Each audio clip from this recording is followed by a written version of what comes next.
Jadi kita harus make it clear ya, kita harus bikin ini sangat clear. Bahwa sebenarnya kan Bapak itu kan nggak ada respon selama ini. Dan sudah 2 tahun ya, 2,5 tahun lah. Itu terus. Sampai suatu ketika Bapak menemukan suatu fakta-fakta bahwa memang ada dugaan pencemaran nama baik dan fitnah. Dan itu juga di mana-mana disampaikan, ayo kita bawa ke ranah hukum, kita bawa ke ranah hukum. Dibawalah ke ranah hukum. Karena dianggap sudah keterlaluan juga. Sebenarnya enggak itu, tapi diminta kan. Oke. Kan kita akhirnya tentu dalam rangka untuk menjelaskan mengenai integritas gitu kan. Dan juga sebagai warga negara yang taat hukum, maka Bapak sebagai warga negara menggunakan hak hukumnya, membuat pengaduan. Dalam prosesnya pengaduan itu kemudian dalam menyambung kepada lidik ketemu ada dugaan, ya itu kan berproses.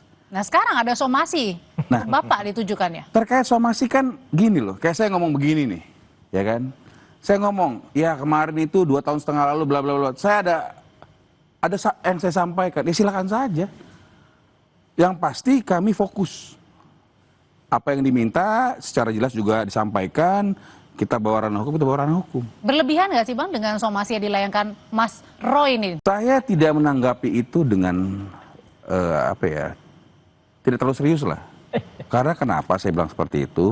Tentu kan apa yang kita lakukan ini kan adalah proses hukum ya, gitu ya. Jadi kita sekarang kan episodenya adalah episode bagaimana laporan atau pengaduan Bapak di Polda Metro Jaya itu kita ikut pantau nih. Soal pencemaran Iya kan? dong. Oke. Sehingga dalam rangka untuk itu kemudian mohon maaf ya, kita zigzag kiri kanan, terus kemudian ada kayak saya menyampaikan, ada orang lain menyampaikan, terus kemudian digoreng, ya siapapun bisa melakukan itu gitu loh. Dan itu malah memperlihatkan, mempertontonkan, saya pernah sampaikan, ini sasaran-sasaran antara. Dan ini bukan lagi bicara masalah ijazah, ini sudah lari kemana-mana. Yang awalnya Bapak diam, kemudian akhirnya menggunakan hak hukumnya sebagai masyarakat melalui jalur hukum, dengan sangat terpaksa disampaikan juga secara umum, saya terpaksa nih. Oke. Kemudian sekarang lari ke sana kemari.